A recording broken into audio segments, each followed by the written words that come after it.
Carter G. Woodson was a G who created Black History Week, which would eventually become Black History Month in the 1920s, a time period in which black folks could be found hanging from trees like ornaments, and the so-called scientific community was convinced that black folks were of an intellectually inferior stock. What inspired him to do such a thing? Well, let me explain.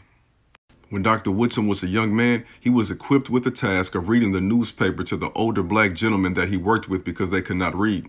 During that process, he gained the love and appreciation for education, not just because he was reading to them, but because they also shared stories of what it was like to be enslaved.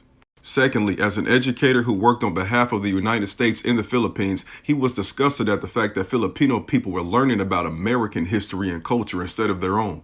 He began to think about how that applied to black folks too. Lastly, one of his professors at Harvard told him that black people had no history, so he spent his life proving him otherwise.